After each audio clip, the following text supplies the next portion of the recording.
an entire word in today's broadcast title. Hello, everyone. This is Dwight Woods, the Jeet Kune Rebel, and welcome to the I Love Jeet Kune broadcast number 222. This is the one about Jeet Kune imposter syndrome. As you're logging in, if you'd be kind enough to say where you're logging in from, hit the like button and feel free to continue doing so throughout the broadcast. If you're catching the simulcast over on the YouTube, please be sure to like, subscribe, and hit the notification bell as well. If you enjoy my work and you'd like to support the program, please visit jkdrebel.com, click on the Rebel Gear link, and that's where you will see stuff like this, the JKD Notables coffee mug, also available as t-shirt, long sleeve, short sleeve, sweatshirt, hoodie, all that good stuff. But of course, the best thing you can do is to share this video and spread the word about the I Love Jeet Kune broadcast. All right, let me just take a quick look and see who's joined me today. Russell, Jerry Winterfell. Hello, Jerry. Hello, Terry. Terry, did somebody? Oh man, I think Bucky Badass beat you, Terry. That's my student Anthony Barreto. He's a really good guy. All right, Mark Black is here. Hey Pedro, Lance Lamont. All right, John Nasir. Okay, cool. Excellent crew. Excellent crew. All right, so let me just get this out of the way right now. It seems like some people were expecting that they were expecting me to come on here and talk about people who promote themselves as Jeet Kune instructors and who were not legitimately qualified to do so. So if that was your expectation, which I don't think it was any of the people that I see who signed on, but if that was your expectation, then I say to you, your vision of and or for Jeet Kune is not the same as mine. That's not to say that there couldn't be a time and a place for the exposure of a fraud, a Jeet Kune fraud, but I don't envision the I Love Jeet Kune broadcast as the time, as necessarily the time, nor do I envision the I Love Jeet Kune Facebook page necessarily as the place for all this fraud exposure. I'll just tell you this. I was going to put this in my conclusion, but I'll just tell you right now. If we all do more to elevate the level of everyone's Jeet Kune education, it will scare away the frauds, and it will also bring everybody who is interested. It'll bring all the Jeet Kune enthusiasts from around the world. It will bring them to a level of perception, right? So that the frauds will have nowhere to go. People will look at them and they'll go, "You obviously are not really a Jeet Kune guy, because look at the crap that you're putting out." All right, so let's get to today's topic. So one definition of imposter syndrome is doubting your abilities and feeling like a fraud. And I was very surprised to find, actually I should not have been surprised, but I was. It disproportionately affects high achieving people.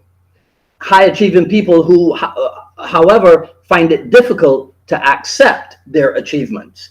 And many of them question whether or not they are actually deserving of any kind of accolade.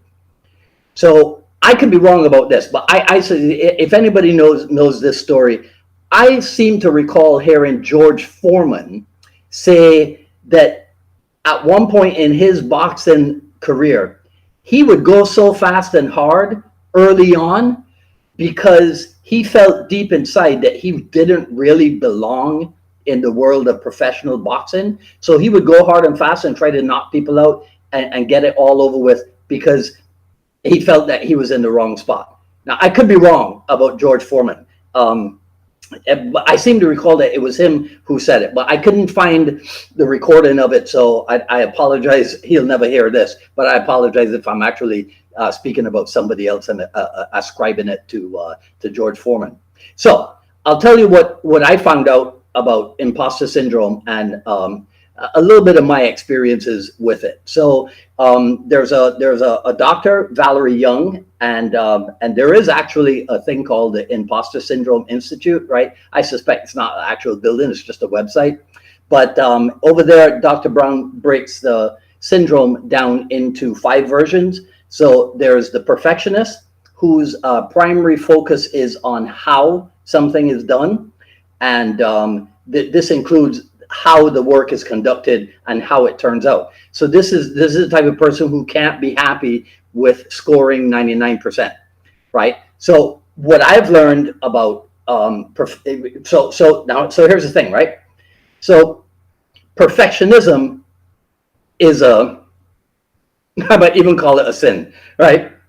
Perfectionism is a terrible thing, especially if it is accompanied by one of its major downsides, which is procrastination, because you never get stuff put out because you want and you'll see how this ties into something else later.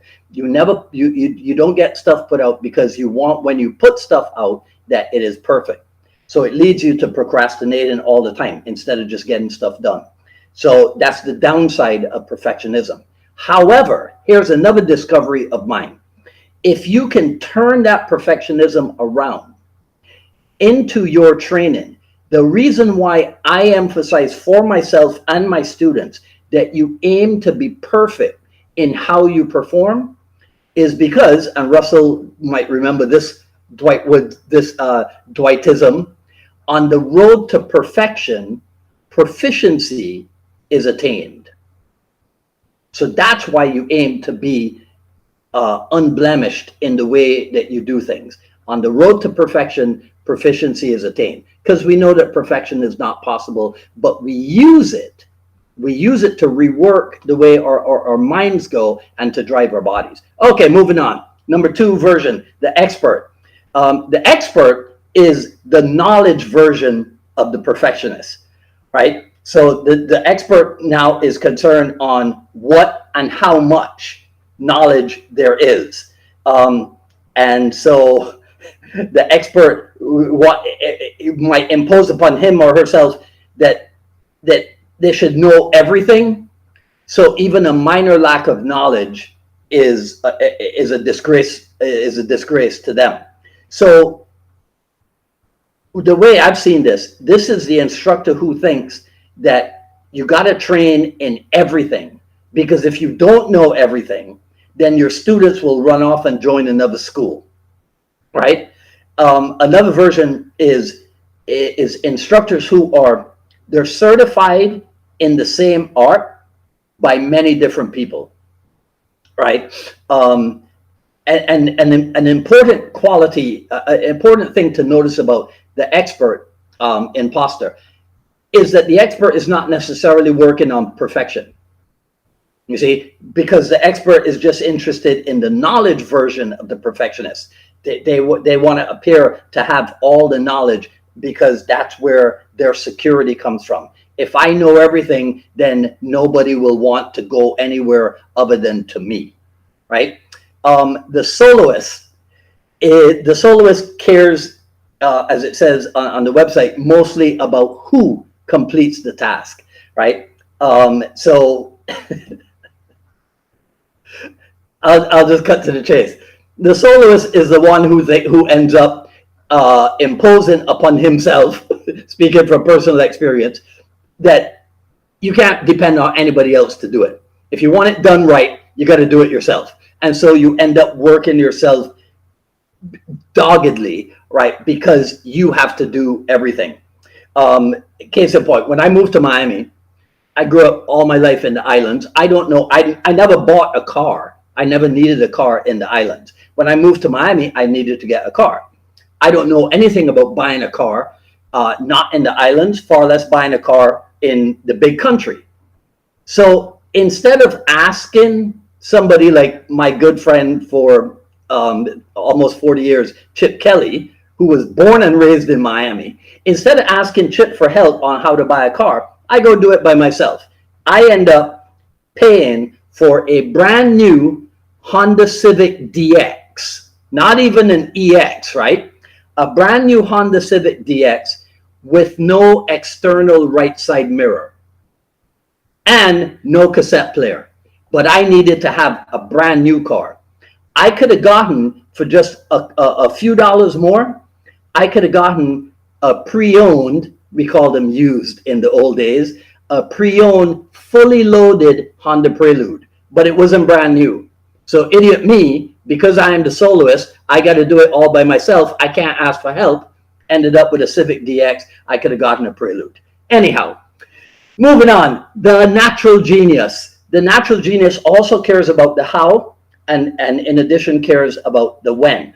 And the when, unfortunately, requires that everything come fast and easily. And I'm sure a lot of you have seen this. If not in yourselves, you've seen it definitely in some of your students. When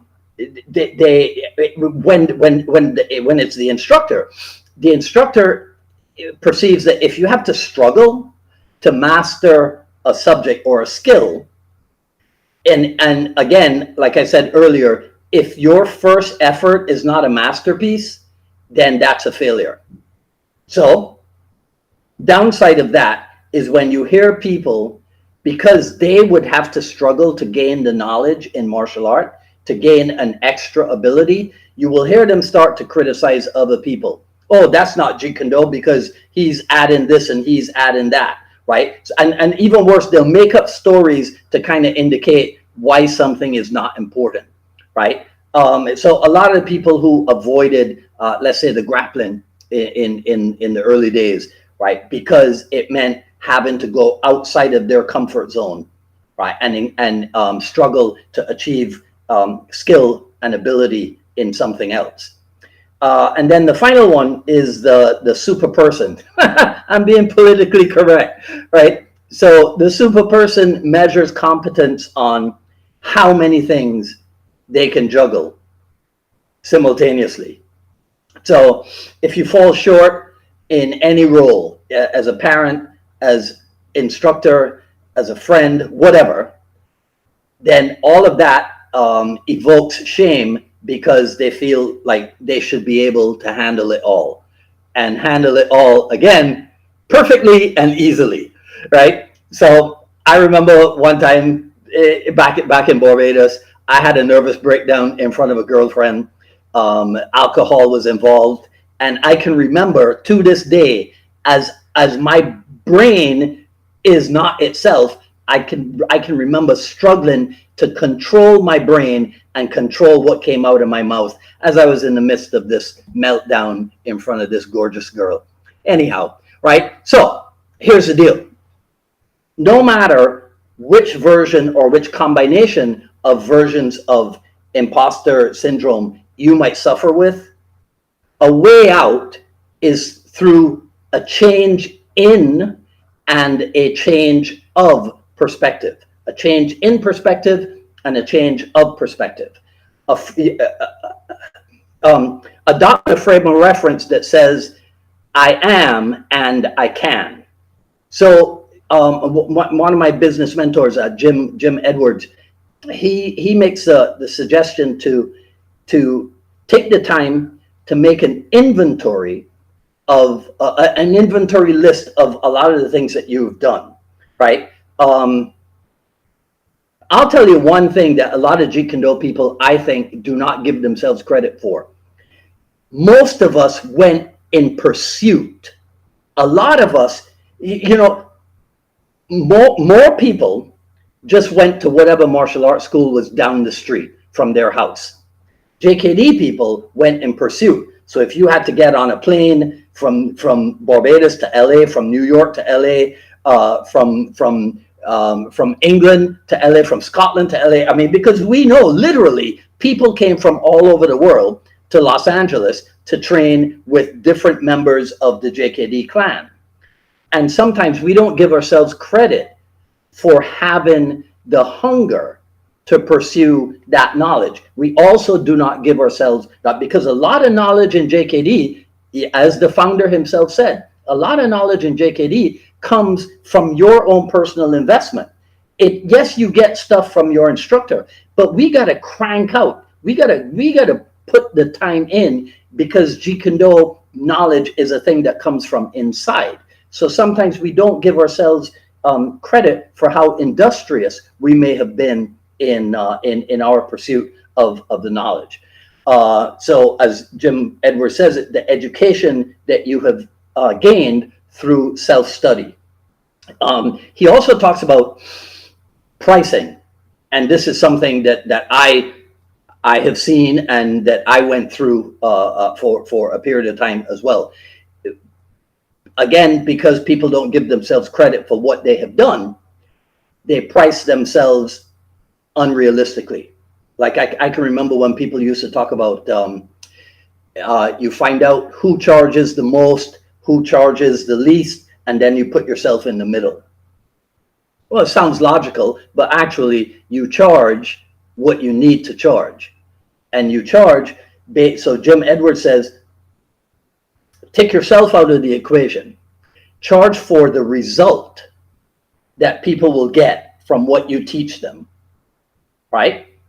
If you struggle to price it based on who you are and your feelings about yourself, just price the result that you will deliver.